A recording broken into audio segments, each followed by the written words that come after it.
Emília, Emília, Emília. Emília, Emília, Emília.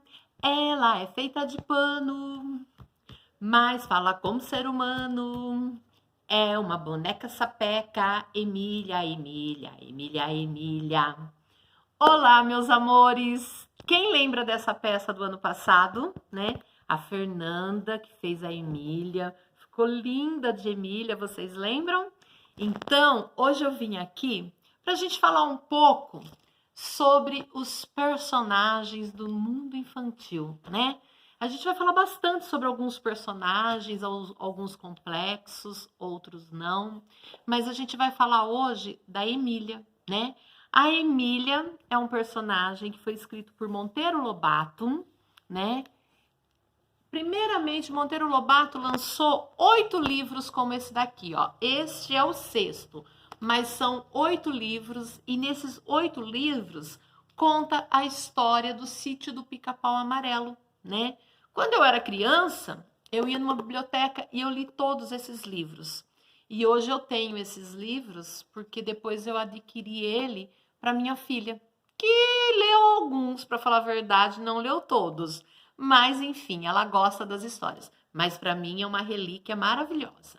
Se vocês perguntarem para mim, qual a história que você mais gosta do Sítio do Pica-Pau Amarelo? São as aventuras de Pedrinho.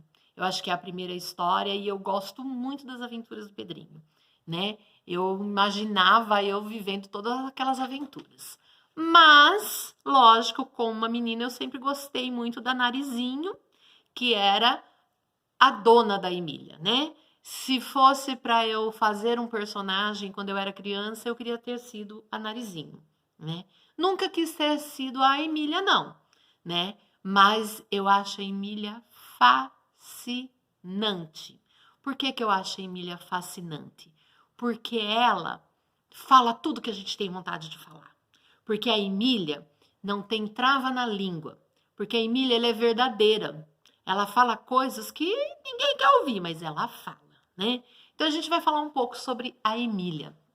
Alguns dizem que a Emília era o próprio Monteiro Lobato, que ele usou o personagem da Emília para ele falar para o mundo adulto as coisas que ele gostaria de falar e que ele, como adulto, não podia falar. E aí uma boneca de pano podia falar tudo aquilo. Então vamos pensar um pouco como que é a Emília. Todo mundo conhece a Emília do Sítio do Pica-Pau Amarelo, não conhece? Se vocês não conhecem, então eu peço para vocês procurarem. Tem desenho, tem filme, tem histórias, tem um monte de coisa sobre a Emília, né? Sobre o Sítio do Pica-Pau Amarelo. Bom, quem que é essa boneca que fala? A Emília, ela surgiu de uma caixa de costura, né? Onde tinha um vestido velho da Narizinho e muitas linhas e botões. E aí a tia Anastácia, que era a cozinheira do Sítio do Pica-Pau Amarelo, resolveu confeccionar uma boneca de pano para dar de presente para Narizinho, né? A Narizinho que vivia lá com a sua avó no Sítio do Pica-Pau Amarelo. No início, a Emília não falava, a Emília não fazia nada. Mas um belo dia, o doutor Caramujo deu uma pílula falante e a Emília desembestou a falar. E aí que foi o problema. Porque a Emília não era uma boneca boazinha. A Emília tinha um gênio forte, a Emília era teimosa, brigava muito com a Narizinho, né? A Emília era esperta, alegre, amiga, muito amiga da Narizinho. Ela era aventureira, adorava aventura. Ela também era muito geniosa, né? E ela, principalmente, falava coisas para os adultos no sentido de fazer os adultos a pensarem um pouco nas suas atitudes, sabe? Ela queria virar o mundo dos adultos de perna para o ar.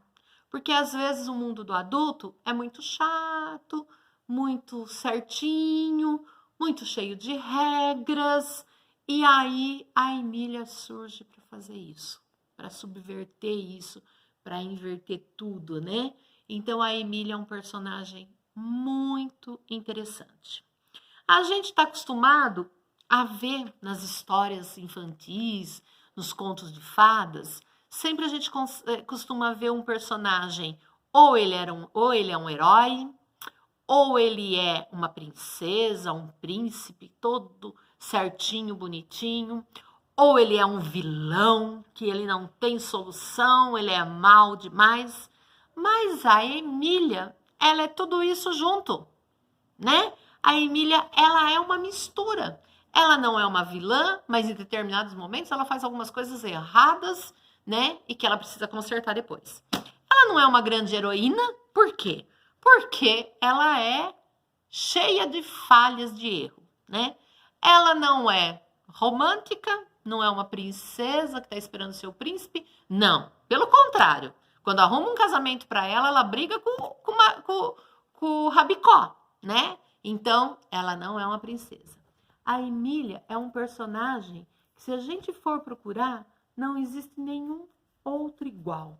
Olha só, né? Ela é uma junção de tudo isso.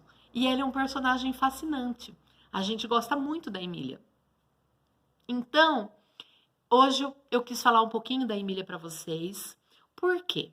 Porque a gente vai mergulhar um pouco nessas histórias do Monteiro Lobato, né? A gente vai pensar um pouco sobre esse mundo encantado que era o Sítio do Pica-Pau Amarelo e que o ano passado a gente fez um trabalho sobre isso, né? Eu me lembro tão bem, Dr. Caramujo, né? Foi tão gostoso ver. A gente viu a tia Anastácia. Tia Anastácia, tão gostoso conversar com a tia Anastácia, né? A Emília. Então, a gente vai pensar um pouco nesse universo aí do Sítio do Pica-Pau Amarelo. Então, o que eu quero que vocês façam? Eu quero que vocês assistam qualquer coisa do Sítio do Pica-Pau Amarelo. Eu vou colocar alguns links, alguns vídeos para vocês, né? Para vocês assistirem. E aí eu quero que vocês identifiquem essas características que eu falei da Emília. Teimosa, alegre, amiga. Às vezes ela é mentirosa, às vezes ela aumenta as coisas, né? Ela é um personagem encantador e que não é perfeito. Isso que é muito legal do personagem Emília, tá? Então é isso. A gente vai voltar a falar sobre o Sítio do Pica-Pau Amarelo e a gente vai voltar a falar sobre os personagens do Sítio do Pica-Pau Amarelo. Um grande beijo para vocês.